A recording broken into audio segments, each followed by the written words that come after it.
Moi, je comprends plus rien, là. C'est quoi ce truc, Bruno? En plus, ça prend de la place. Je sais pas si c'est... On y met un collier de fleurs ou quoi? T'as même pas de collier de fleurs, Bruno. On t'a pas donné de collier. Non, mais le robot. Qu'est-ce que c'est que ça? Ben, ça, c'est une dinguerie. Mais en fait, ouais Ok, Bon, ça me va. merci. On a voilà, mais je vais surtout vous parler de ce très beau tableau, qui est un tableau de Gustave Loiseau. Gustave Loiseau, en fait, est un peintre post-impressionniste qui a été très influencé par Pissarro et Monet, et en fait, qui est très collectionné aux États-Unis. Et en fait, on a une œuvre là que vous voyez un peu trop de loin, mais peut-être qu'on la verra d'un peu plus près par la suite.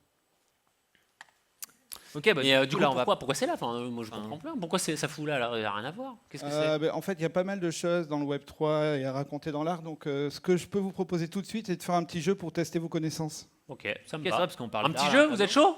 Fais un On est jeu. chaud pour un jeu? Allez, on va faire un jeu. Allez, c'est parti, le jeu. Ok, on lance un jeu. Bon. Du coup, je propose d'afficher le jeu. On va afficher tranquillement le jeu. C'est un jeu sur quoi, d'ailleurs? On est bien. On joue sur quoi? On joue sur quoi?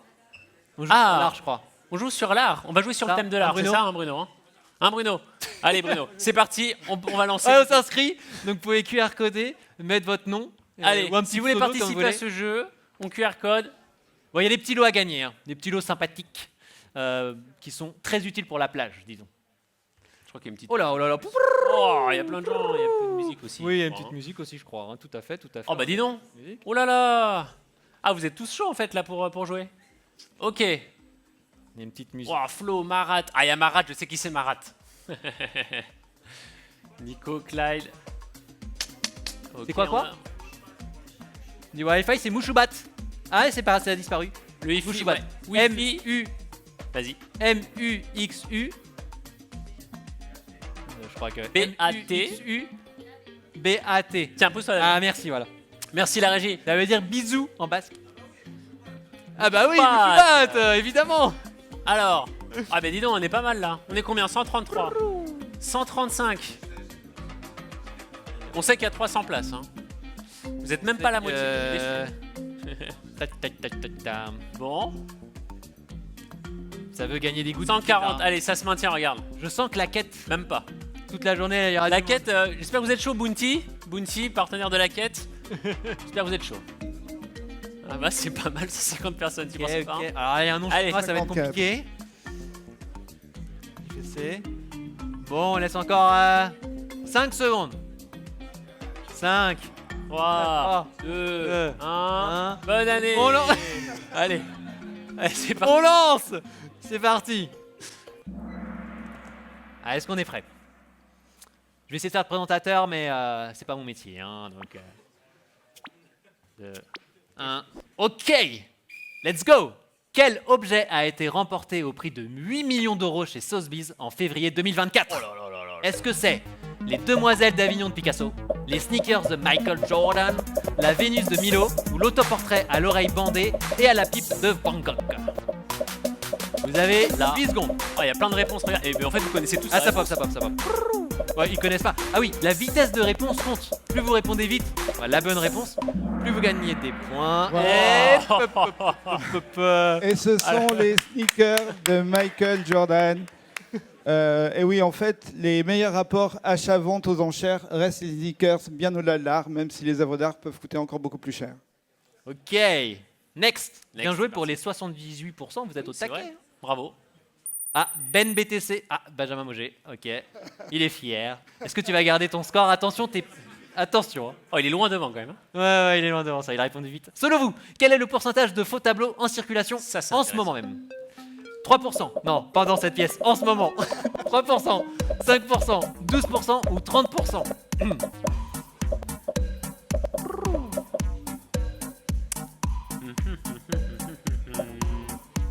Moi, je pense que j'ai une petite idée. 3, Hein.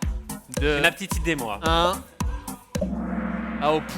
Oh, Et là là là voilà. là. Et en Alors, fait, Bruno. c'est supérieur même à 30%. Certains experts estiment que c'est entre 60 et 70%. Ah Et ouais. donc, plus les tableaux ont un niveau élevé en termes de coûts et de reconnaissance sur le marché, comme Picasso, plus en fait le marché déraille. Ah ouais, c'est chaud.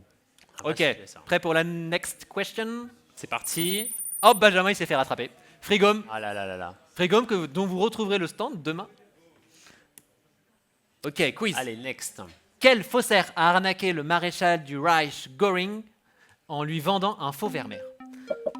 Alors là, faut que tu lises Bruno parce que moi je suis perdu là. Alors, Fernand Legros, Wolfgang Beltracchi, Al Capone ou Anne van Meegeren. Ah, c'est exactement ce que j'aurais dit. Han van Meegeren.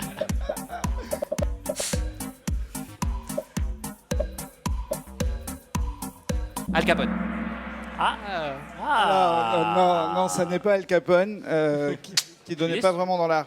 Non, en fait, Anne van Meegeren est un des plus grands faussaires mondiaux, et c'est lui-même qui dessinait et qui donc peignait ses tableaux.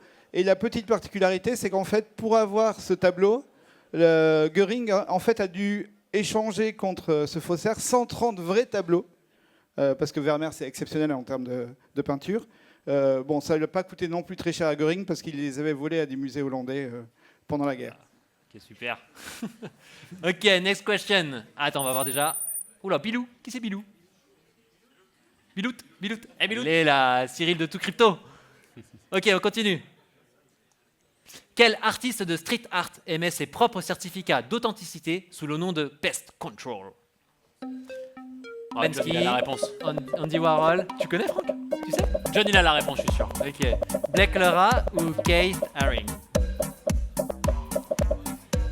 Moi, je sais pas. Je pense que c'est pas des NFT. Ok, c'est bon. Banksy. Alors, non, ça n'est pas Blake Lara. En fait, Blake Lara est un grand artiste de street art français qui a inspiré énormément Banksy. Mais là, en l'occurrence, c'est Banksy. Pourquoi? Parce qu'en fait, pour protéger son anonymat, il a créé une société qui certifie à sa place les œuvres pour continuer à créer le buzz autour de ce nom. Ok. Dernière question. Simo. Ah, c'est Simo. Bravo, Simo. Simo. Bravo, Simo. Ah, là-haut, là-haut. Ok. Simo qui va vous présenter son métavers demain. Eh, vous êtes chaud, hein? Ils sont chauds, nos speakers. Hein? Ok. Combien d'œuvres ont été prêtées par le musée Beaubourg en 2023 pour des expositions à l'extérieur du musée? En 2023. On est plutôt sur du 943, du 1550. Putain, avant même que j'ai fini, moi, ça y est, les gens, ils spamment. 4300, 8600. Toujours plus. Tu dirais quoi? Moi, 4000, 4300. Je sais pas. Je dirais 8600. 8600. Allez. 8600. Ouais, 1500. Alors, c'est 8600. 2023 était une très grosse année pour Beaubourg, mais en moyenne, le musée prête 6000 œuvres par an. Et ce qui montre en fait que les œuvres d'art circulent énormément, puisqu'on n'est qu'à l'échelle d'un musée français et pas du tout au niveau d'une échelle mondiale. Ok. On va voir du coup le Le podium. podium. Ah, il y a un podium. Ah, là, d'accord. Naf Naf, 3e position. Guy. C'est. Attention. Otella est où? Bravo. Je crois qu'il y a un... Bravo, t'es là, c'est qui? Regarde, GG. Mathilde, les cadeaux, c'est il y quoi? a un petit C'est cadeau. quoi les cadeaux? Des serviettes de plage? Allez, là, Allez, des c'est serviettes parti. de plage. Les trois premiers du coup, Otella, Guy et Naf Naf. Vous levez la main? Là. Je sais pas où. Guy, Naf Naf. Bah voilà. Ah, Guy c'est Naf là-bas, Naf. c'est là-bas, ici là. Et une autre Guy. quelque part. Quelque Guy. part. Guy. Ah, d'accord, ok, allez, c'est parti. Très bien. Ok. Du coup, Bruno, là on a parlé pas mal d'art. Du coup, on a parlé des problèmes dans l'art. Du coup, Alors, et- Alors en fait, pourquoi on parle de tout ça? C'est qu'en fait, il y a de vrais gros sujets aujourd'hui qui concernent bien évidemment l'art, mais on va voir d'autres produits. Et le premier sujet, c'est la traçabilité. Aujourd'hui, en fait, vous l'avez compris, il y a énormément de tableaux qui circulent. Ce sont des centaines de milliers de tableaux qui circulent à l'année. Et en fait, un tableau, quand ça circule, et que vous êtes son propriétaire parce que vous le prêtez pour que le grand public puisse profiter en fait de ce tableau, et au passage pour le valoriser, hein, sur le marché. En fait, ce qui va se passer, c'est que votre tableau, il y a un truc qui compte quand même à la fin, c'est quand ils reviennent, que vous puissiez vérifier qu'on ne l'a pas changé. Ça peut compter et ça peut représenter beaucoup d'argent. Et puis il y a aussi un autre sujet, c'est qu'un tableau, plus vous le prêtez, plus il voyage, plus il s'abîme. Et ce qui est important, c'est qu'à un moment donné, il faut savoir en fait où ça s'est passé, quand ça s'est passé, parce qu'il y a toujours un coupable à trouver. En tout cas, à un moment donné, lorsqu'on doit traiter un litige, il faut gérer ça. Et puis surtout, il y a un autre sujet, c'est de se dire comment, à un moment donné, lorsqu'on est propriétaire d'un tableau, on est certain, on ne découvre pas au dernier moment et au moment de le vendre, qu'en fait, ce tableau d'une valeur inestimable est un faux. Donc ça, en fait, ça jette un vrai gros problème personnel et ça jette aussi l'opprobre sur le marché de l'art. Voilà, donc en fait, on s'intéresse à ça, on s'intéresse à d'autres, à tous les objets, parce qu'en fait, tous ces objets ont tous des enjeux en termes de traçabilité et de certification. Et ce qui est intéressant, c'est de comprendre en fait pourquoi on a élaboré ce processus.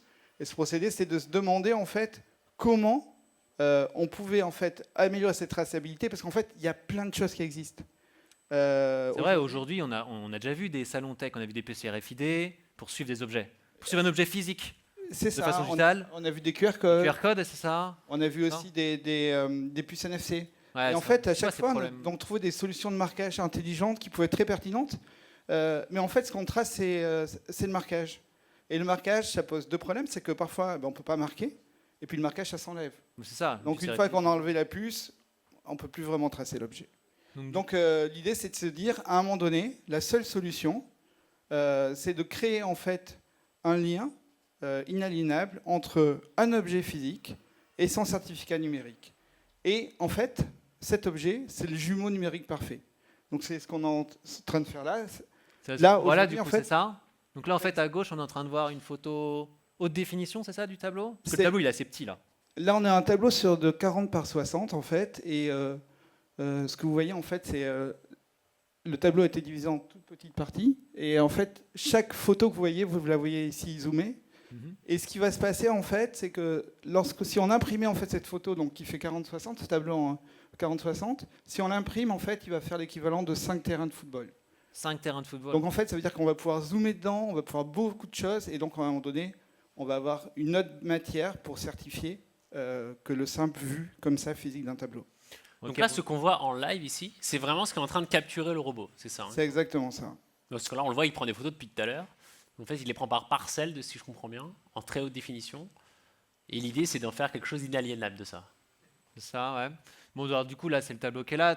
Du coup, c'est le premier tableau que tu fais ou tu en as fait avant ou quoi Non, c'est un peu exercé avant en fait. Ça fait 2 ans qu'on travaille. Donc en fait, non, on travaille avec pas mal de collections et avec des musées. Et puis on travaille sur d'autres objets. On travaille en fait sur des montres, sur des bijoux. Et d'ailleurs, en mai dernier, on a travaillé en fait sur le ballon de Maradona, le ballon d'or, puisqu'en fait, on a contribué à authentifier ce ballon. Et en fait, ce ballon valait pas grand-chose, puisqu'il avait été acheté 300 € aux enchères. Mais une fois que nous avons validé en fait que c'était le bon ballon, là, il est parti sur une estimation entre 6 et 15 millions, ce qui fait qu'aujourd'hui, il y a un peu de tension entre le possesseur actuel et les héritières de Maradona qui ont quelques frais de justice actuellement pour essayer de récupérer le ballon. Voilà. Donc, du coup, c'est grâce à l'authentification faite par le robot qu'ils ont découvert ça? Que Alors c'était c'est un vrai vraiment grâce à la numérisation où on a pu comparer en fait des photos d'époque à des imperfections qui figuraient sur le ballon en faisant un scan en très haute définition. Ok, ok. Bon, alors, donc, du coup, tu as que ce tableau ou tu en as d'autres à ton actif? Alors en fait, on a beaucoup de tableaux et là-dessus, forcément, pour héberger tout ça, on a besoin de plateformes parce qu'en fait, on est sur des choses qui sont assez lourdes. Et d'ailleurs, ces plateformes-là, si je crois bien me rappeler, vous êtes un peu au courant, non? Ah, mais oui, c'est peut-être Plateforme une plateforme qu'on connaît. C'est peut-être une plateforme qu'on a faite aussi. Je d'ailleurs. Ouais. C'est dans notre plateforme, ok, d'accord. C'est vrai qu'avec Franck, on développe maintenant depuis 1 an avec toi Ça fait 1 an qu'on travaille une ensemble. plateforme pour, en fait, pour exploiter, parce que finalement, cette numérisation n'est pas si simple à exploiter pour des novices. Du coup, il faut bien une interface pour s'en servir et tout ça. C'est un vrai challenge de traiter des images qui sont si grosses que ça et de les certifier derrière. Donc je pense que tu peux nous montrer un peu à quoi ça ressemble. Donc du coup, bon, on passe sur un autre tableau là pour expliquer Alors, un petit peu. Ce qui peut être intéressant, c'est de passer pour notre tableau parce qu'en fait, le Gustave Loiseau a une particularité, c'est qu'il a été vendu et en fait, son propriétaire l'a légué. Donc en fait, c'est un tableau qui n'a jamais changé de place, alors que ce Velasquez, lui, a subi plus d'événements. Et donc ce Velázquez en fait est un des 2 seuls tableaux qui existent en France de Velázquez, qui est un des plus grands artistes mondiaux. Et du coup, il y a une restauration récemment, c'est ça? Exactement. la machine Et a ce qui été est intéressant, c'est qu'il y a dernièrement une restauration fondamentale, donc une très grosse restauration. Et là aussi, on a utilisé cette technologie pour pouvoir en fait faire un état des lieux avant et après, et pouvoir justement arrêter le temps sur ce qui était fait à ce moment-là. Donc là, je vois qu'il y a un diagnostic, et puis du coup, là, je vois un scan, là, du coup. Je vais cliquer dessus. Voilà. Et en fait, là, ce que vous voyez, c'est sur votre écran de droite, vous voyez en fait un scan en infrarouge, et ici, c'est un scan avec une lumière naturelle.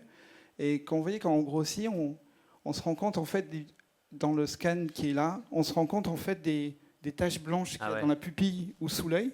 Et en fait, ça, c'est de la peinture qui a sauté. Et donc, en fait, de manière très fine, on va pouvoir voir ici, sur la lumière naturelle, en fait, tout le travail de restauration qui a été fait. C'est absolument invisible à l'œil nu. Et en fait, ça, c'est quand même pas neutre, notamment sur le marché de l'art, mais c'est pas neutre non plus si vous avez une montre et que finalement, il y a la moitié du mécanisme qui a été changé. Ce qui est important à un moment donné, c'est de savoir exactement ce qui a été fait, parce que aujourd'hui, sur le marché de l'art, une œuvre en fait va coûter d'autant plus cher qu'elle n'a jamais été restaurée. Et plus on la restaure, plus en fait cette œuvre perd de la valeur. Bon, sauf ça restera entre nous, mais le Salvator Mundi qui a été vendu 450 millions à BMS a été certainement restauré à 70%, mais ça c'est exceptionnel. Ah, donc quand c'est pour De Vinci, c'est pas grave s'il reste Ah, c'est si ça? c'est l'heure de Vinci, c'est passé Ok. à côté. Voilà. Good to know, on prendra un De Vinci du coup. On prendra un De Vinci. Donc, ok, et puis du coup, je vois que je peux zoomer encore là, tu vois. Voilà, et en là, fait, je peux si tu encore zoomes, zoomer pas mal. voilà, et si tu zoomes encore, là Ah en ouais. fait, on arrive à Ah, wow. un niveau de définition Ouais. qui est dingue, puisqu'on on rentre dans les craquelures du tableau et dans les crevasses de chaque tableau. Et donc en fait, c'est là où on va rendre en fait on va pouvoir mettre un certificat qui est complètement là, ça devient incopiable, parce qu'en fait, c'est impossible de reproduire ce type de craquelure et de retrouver exactement les mêmes superpositions de Ouais, je peinture. vois, ouais. Voilà. Bon, du coup, ça fait quand même pas mal de données. Je vois qu'il y a un diagnostic. Je vois qu'il y a une image qui pèse combien? Tu sais combien elle pèse cette image, Franck? 70 gigas. 70 gigas. On a une image de 70 On est gigas. sur une image de 70 gigas. Alors déjà, rien que même vos Mac ne peut pas l'ouvrir. C'est vraiment particulier comme traitement. Maintenant, le vrai sujet de tout ça, c'est des gros volumes. Il va falloir rendre cette donnée persistante éternellement pour avoir une traçabilité. Et en fait, pour ça, on utilise une technologie que, à mon avis, la plupart connaissent aujourd'hui ici. Vous êtes même la plupart venus pour ça. Cette technologie de la blockchain. Alors, je sais qu'il y en a aussi qui ne savent pas du tout ce que c'est. En une phrase, la blockchain, c'est un petit peu comme un Internet qui existe à côté de celui que vous connaissez. D'accord ? Et dans lequel toutes les données sont traçables et persistantes éternellement. Ces données, pourquoi elles sont persistantes? C'est parce qu'elles sont décentralisées sur plein d'ordinateurs dans le monde et pas détenues par une entreprise. Voilà pourquoi. Et cette technologie-là, on l'utilise pour balancer tout ça dedans. Donc, envoyer ces grosses images dans la blockchain, c'est un sujet. On va revenir dessus après. Mais on met aussi des données, comme cette restauration. La restauration que vous avez vue, on a vu des précisions sur la restauration, l'état de l'œuvre, etc. Ça, on peut le mettre en clair dans la blockchain. C'est ce qu'on fait exactement dans cette transaction. Là, ce que vous voyez à l'écran, c'est une transaction dans la blockchain. Pour les plus tech d'entre vous, le site là qu'on est en train de consulter, c'est Etherscan, c'est un peu le Google de la blockchain pour découvrir des choses dans la blockchain. Et bien là, on est sur l'écriture de cette restauration dans la blockchain. Donc on voit vraiment en clair ce qui s'est passé pour cette restauration. Et je crois aussi qu'on met l'image, je crois, non? Non, attends, déjà là. Vas-y, regarde, vérifie. Je suis sûr qu'on la voit. Non, mais ah ouais, tu crois? Regarde, oui, regarde, tu descends un petit peu. Ouais. Ah non, c'est pas ici qu'on l'a mise. C'est pas ici qu'on l'a mise, c'est dans le. Qu'on la voit pas. Ah, non, mais en fait, la vraie question, c'est on suit une œuvre, c'est vrai, mais du coup, il faudrait savoir si elle est vraie ou pas, non?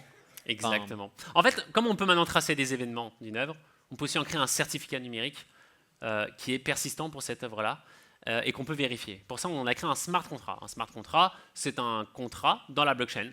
Et on l'a créé pour cette œuvre-là. Donc, ce que vous voyez là est inscrit dans son certificat numérique, smart contract, dans la blockchain, ainsi que son image. Et je crois que tu peux le vérifier, regarde.